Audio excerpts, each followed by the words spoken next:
Привіт, мене звати Мокрик, і зараз ми покажемо вам мій сюжет про генерала, який відправляє СБУшників до айтішників.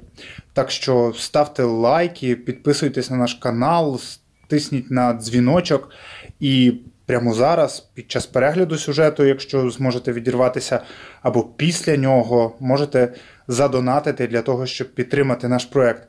І, до речі, ми зараз придумали нову концепцію картинки для YouTube, так що, якщо у вас є якісь коментарі, побажання, зауваження, скарги та пропозиції, будь ласка, пишіть.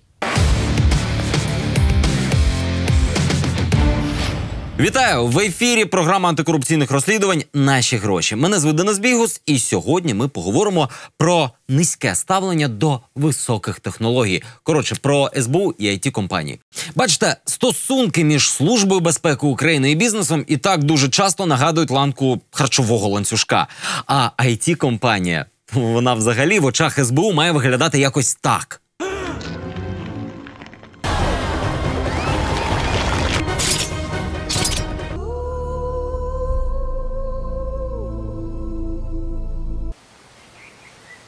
Годовано, апетитно і дуже зручно. Тому що, як би ти не аутсорсив, які б там віддалені сервери не використовував, як би не тримав бізнес і гроші максимально далеко від Служби безпеки, доки до тебе можна фізично прийти з обшуком, ти цікавий і, будемо відверті, доступний.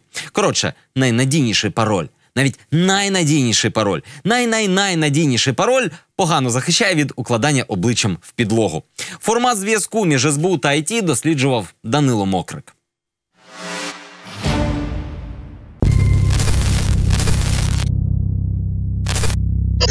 Субота, 26 січня. Київ. Діти збираються на відкритий урок в приватній IT-школі «Смарт» Тетяни Климчук. Відкривайте інтернет, багато сайтів, різнокольорових, різнотематичних. Бажаєте їх створювати? Заходьте до нас, допоможемо.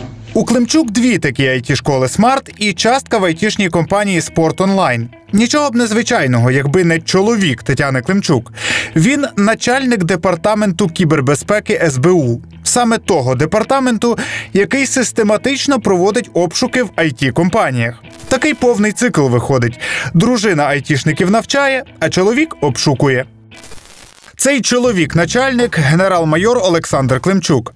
Його парафія в СБУ доволі широка. Наприклад, цілком позитивні культурні заходи, як блокування російських соцмереж ВКонтакті і Однокласники. Вказані санкції були запроваджені за ініціативи Служби безпеки України та, незважаючи на певні побоювання щодо можливості негативної реакції певних верств населення, були позитивно сприйняті та підтримані українським суспільством. Боротьба з фінансуванням терористів всілякими біткоїнами. Зазначені криптовалюти були використані незаконними збройними формуваннями на території ЛНР та ДНР для фінансування військових акцій.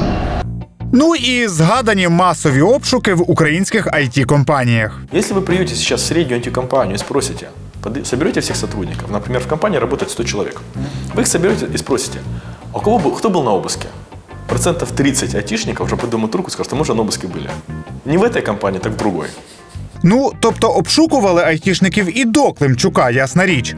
Але саме після його приходу відбулися такі гучні скандали, що Олександра Климчука почали прямо звинувачувати у кошмаренні IT-бізнесу.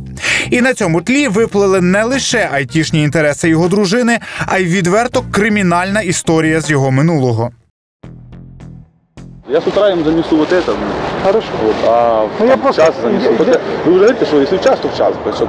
Ну, потом... смотри-ка ситуация. Я с утра, я с ними договорился, но я прождал человека не нету денег. Я там машину оставил, вернулся сюда.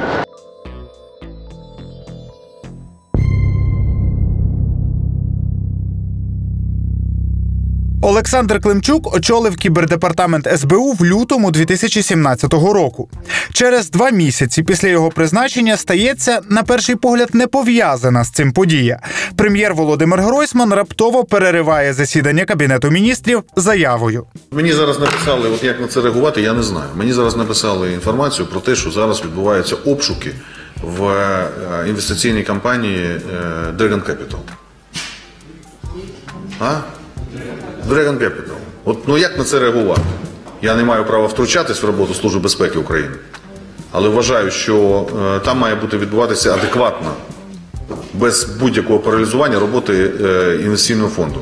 Пізніше того ж дня зв'язок відкриється. У Службі безпеки пояснили, що з обшуками в інвестиційний фонд прийшли, щоб захистити його від купленої раніше небезпечної шпигунської програми «Стаханівець». За командою, яка видається з сервера на території Російської Федерації, можна завантажити фактично будь-який файл, який знаходиться у системі, де встановлена ця програма. Можна в будь-який момент увімкнути диктофон, увімкнути камеру, яка встановлена на ноутбуці, наприклад, і здійснювати контроль за всім, що відбувається у тому приміщенні, де знаходиться цей комп'ютер. І вся ця інформація, за нашими даними, вона могла потрапляти до російських спецслужб. Сама по собі програма «Стаханівець» призначена для того, щоб керівник міг контролювати, що на своїх комп'ютерах роблять його підлеглі. Основний злочин спочатку інкримінували саме через це, через підглядання. І саме розробникам програми. До них з обшуками прийшли першими. Из тех документов, которые они представили, мы увидели, что ведется там следствие по 359 статье Уголовного кодексу. Ця стаття забороняє придбання, збут і використання так званих спеціальних технічних засобів негласного отримання інформації. З цими засобами є серйозна проблема. В українському законодавстві немає ані їх визначення, ані їх переліку. В результаті остаточне рішення, заборонений засіб чи ні, приймає експертиза СБУ. Але правоохоронці можуть вигадати й інші приводи. Головне, щоб було бажання прийти. Надуманность обысков на сегодня 80% обысков они надуманные. Версия прихода зависит от того органа, который их интересует. Финансирование терроризма – это тема СБУ. Уклонение от уплаты налогов – тема налоговая. Генеральная прокуратура – это вообще все равно чем заниматься.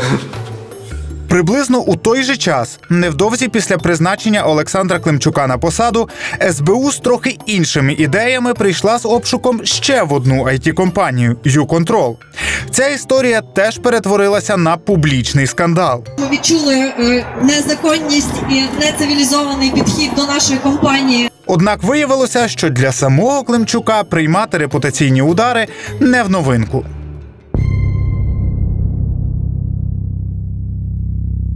На високу посаду в Києві нинішній кібергенерал Олександр Климчук потрапив з Дніпра, де в його дружини також є IT-бізнес.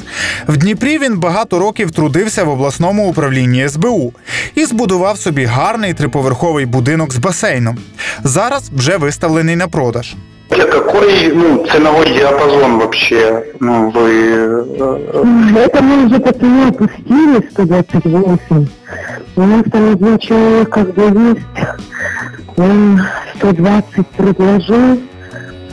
А мы говорим о долларах или о евро? Долларах. Угу. 120 тисяч доларів – це більше 3 мільйонів гривень.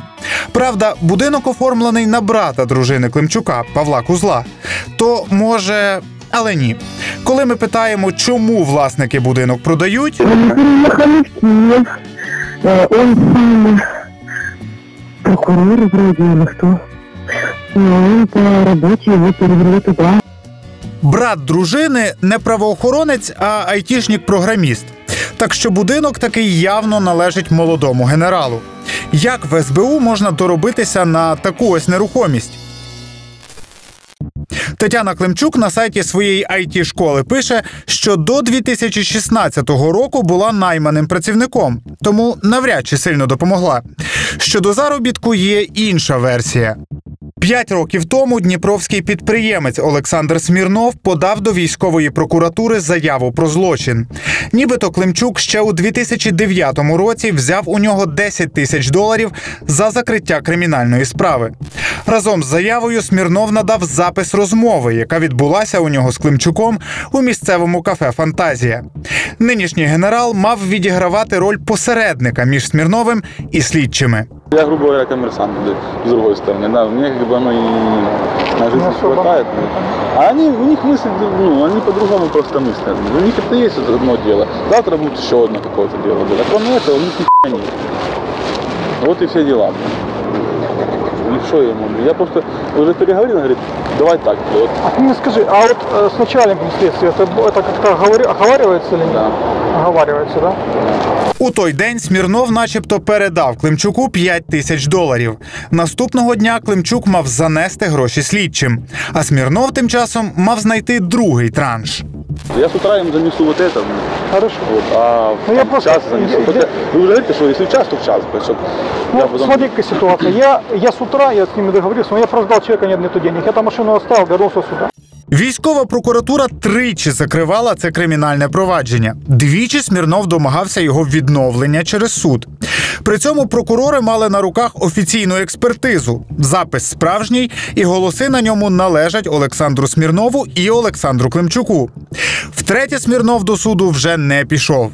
А коли ми приїхали у Дніпро, категорично відмовився з нами зустрітися. Надо мне вопрос, это вопрос закрыли, я больше не хочу об этом разговаривать. Спасибо. Тим не менше, нам вдалося отримати копію висновку експертизи, де чітко написано: голос і мовлення на аудіозаписі належать Климчуку Олександру Васильовичу. То як же ж закрили кримінальне провадження? –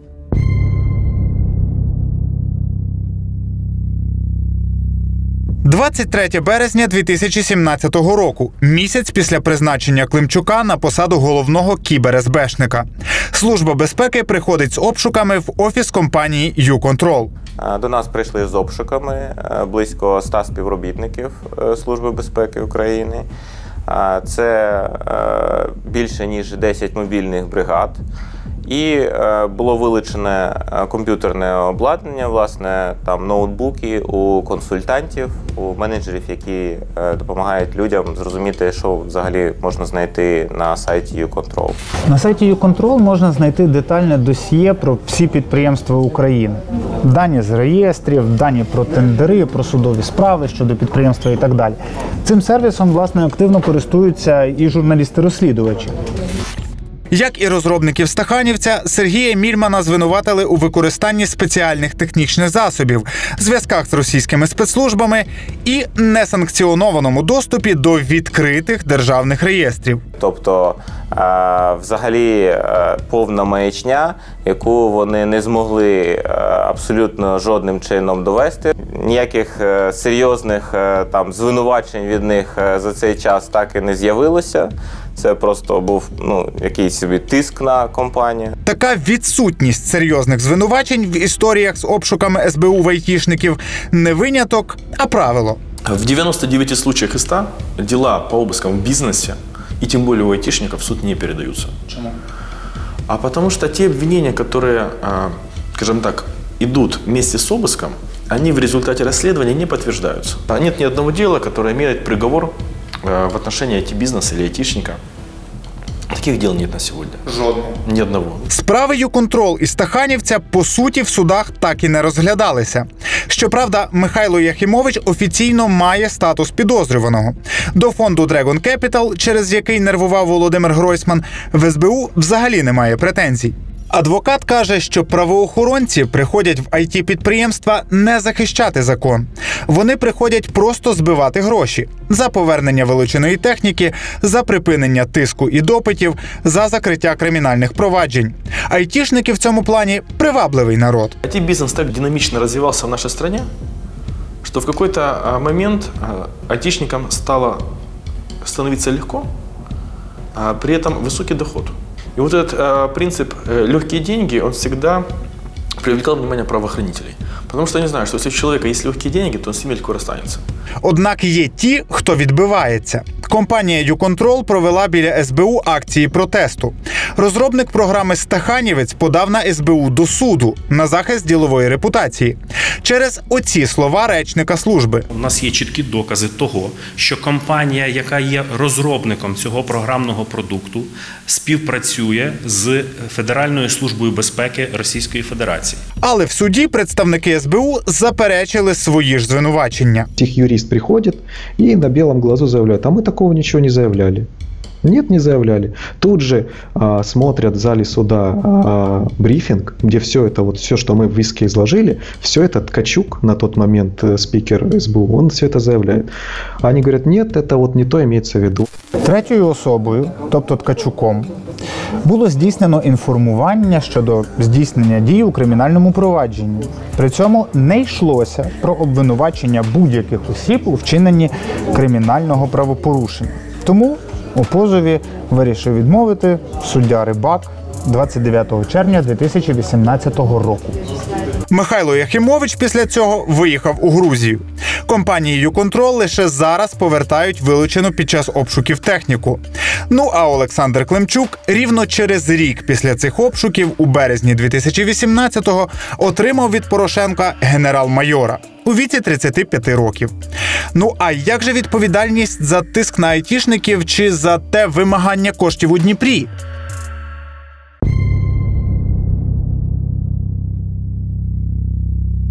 IT-підприємства кажуть, що несуть збитки через маски-шоу департаменту Климчука. І не йдеться про якісь дрібні втрати. Ми перші ж місяці, які відбувалися, недоотримали десь близько 3 мільйонів гривень. От тільки відсудити ці гроші в правоохоронців не так вже й просто. Чисто формально вони діють за законом. Например, следователь во время обыска взял компьютер, а в решении суда про обыск не было указано право изымать этот компьютер. Все говорят, что это нарушение. На самом деле нет. Следователь в своей работе при обыске может изымать все, что посчитает нужным. А безответственность. Правоохранители в своей массе не несут ответственность за свои действия. І за історією 2009 року із вимаганням $10 тисяч у Дніпрі сам Олександр Климчук теж відповідальності не поніс. Попри експертизу та інші докази, військова прокуратура вирішила, особисто Климчук не мав повноважень закрити кримінальну справу проти Смірнова. А значить, гроші, які він взяв, не хабар. Я, грубо говоря, коммерсант, с другой стороны. Да, мне как бы оно и на жизнь хватает. Відтоді Олександр Климчук заслужив високу оцінку і велику довіру президента Порошенка, висловлену званням генерал-майора. А що далі? На превеликий жаль, у Службі безпеки нам повідомили, що записати інтерв'ю з кібергенералом не вбачається можливим. Тому тільки з публічних виступів Климчука ми можемо здогадуватися про його подальші плани в роботі з IT-галуззю. Служба безпеки України і надалі буде забезпечувати державну безпеку нашої держави в інформаційному та кібернетичному просторі. Мабуть, це означає, що цикл триватиме. Тетяна Климчук виховуватиме айтішників, а Олександр Климчук приходитиме до них із перевірками.